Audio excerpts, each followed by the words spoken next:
Satanás é uma das figuras mais conhecidas da tradição cristã. Hoje, se transformou numa encarnação do mal. Foi adquirindo diversas características ao longo da história que o afastaram de sua representação bíblica.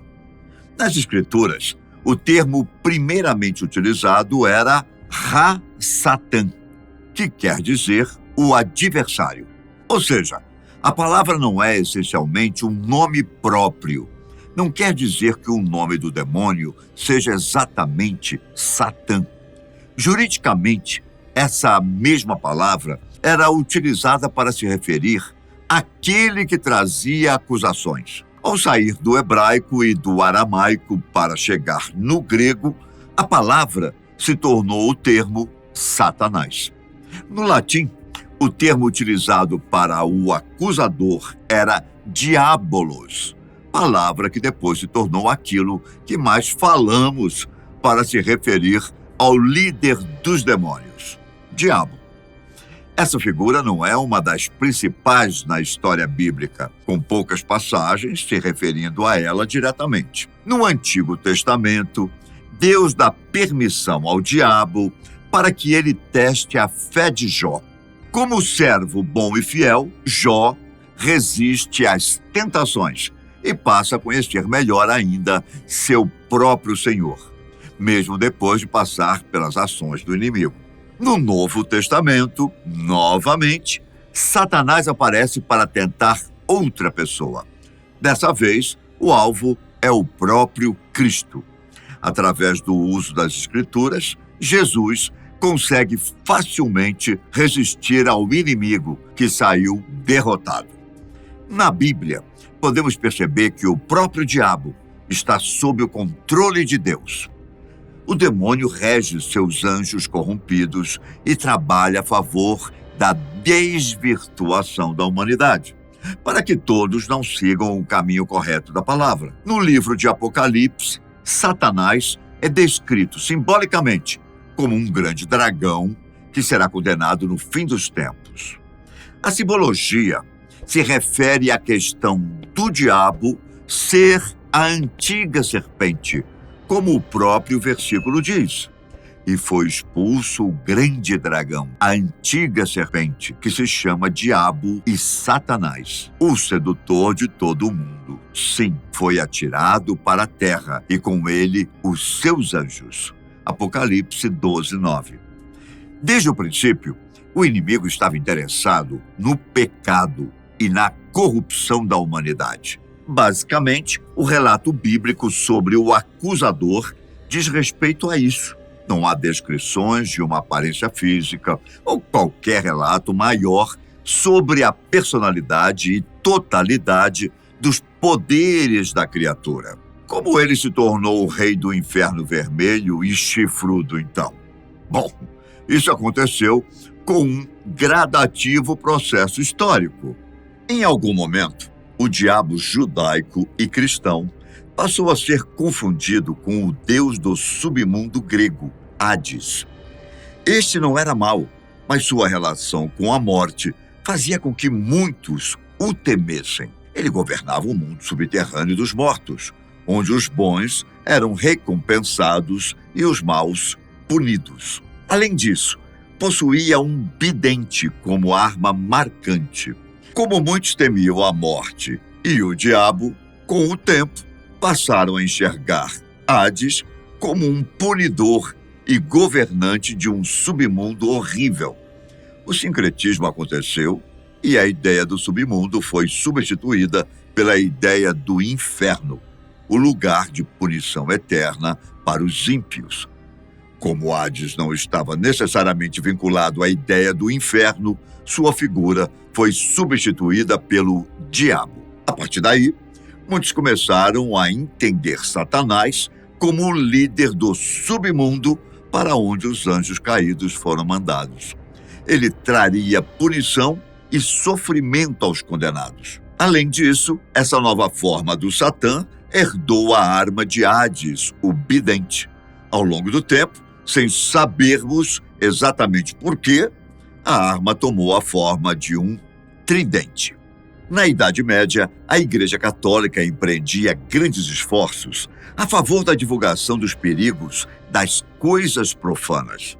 Para ajudar nesses ideais, os anjos caídos começaram a ser muito representados por pinturas e desenhos. Para que evocassem medo, foram transformados em criaturas terríveis. Baseados nas figuras da serpente e do dragão, os artistas da época começaram a retratar o diabo com escamas, asas de morcego, garras e chifres. Na Divina Comédia de Dante, o maioral dos demônios é descrito como um ser monstruoso, preso no 9º círculo do inferno. Ele teria 3 faces, asas de morcego e um corpo enorme e peludo. O monstro permanecia mordendo e comendo os pecadores, traidores, como Judas e Brutus. Durante o Renascimento, outras representações apareceram. Como os artistas costumavam se inspirar na cultura grega, Satanás passou a ser associado com o deus grego Pan. O deus era a divindade dos bosques, da natureza e dos campos, dotado de um gigantesco apetite sexual e de grandes chifres, por ser metade bode. Pan era costumeiramente confundido com um diabo.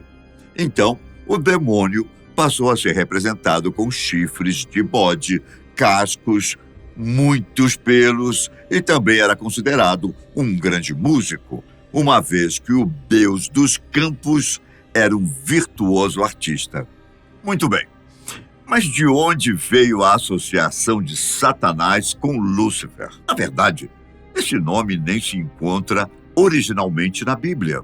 Lúcifer era uma divindade relacionada à luz e à manhã na mitologia romana. Quando a Bíblia foi traduzida para o latim, a palavra Lúcifer foi usada para traduzir termos como estrela da manhã e portador da luz.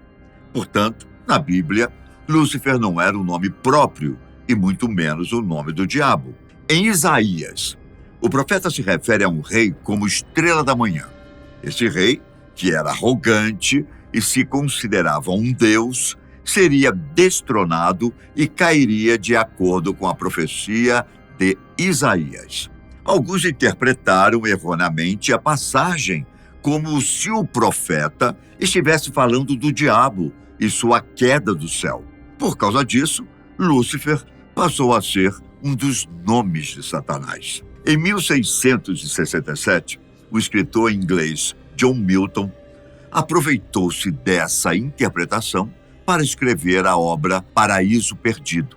No livro, Lúcifer era um servo de Deus que achava o governo do soberano autoritário e dizia que os anjos deviam ter liberdade para fazer o que quisessem. Expulso do céu, o anjo foi para o inferno e adotou o nome de Satanás. Para ele, era melhor reinar no inferno do que servir no céu. Até hoje, muitos consideram essa versão do passado de Satanás como correta, mesmo longe de ser bíblica. No imaginário popular, muitos acreditam que Lúcifer seja mesmo o antigo nome do diabo, que hoje governa o submundo. Outro nome associado ao maioral dos demônios é Belzebu. Essa palavra vem da divindade Baal, adorada pelos cananeus. Havia uma versão do deus chamada Baal-zebu, que queria dizer o senhor das casas altas. Para zombar do deus cananeu, a população judaica começou a chamá-lo de Baal-zebub, que quer dizer senhor das moscas. Como era um deus pagão e o nome remetia a putrefação e morte, a figura foi associada com o próprio diabo. No Novo Testamento, a palavra é utilizada e traduzida como Belzebu. Por causa de sua característica de tentador, Satanás passou a ter muitas histórias em que faz acordos com os humanos. Uma das mais famosas é a história de Fausto, um estudioso que daria sua alma ao demônio em troca de conhecimento. O poeta alemão Goethe tem uma das mais famosas versões da lenda, e quando esta foi adaptada para o teatro, retratou Mefistófeles, o nome do diabo na história, de forma singular. Mefistófeles tinha uma capa, um capuz para cobrir seus chifres e roupas completamente vermelhas.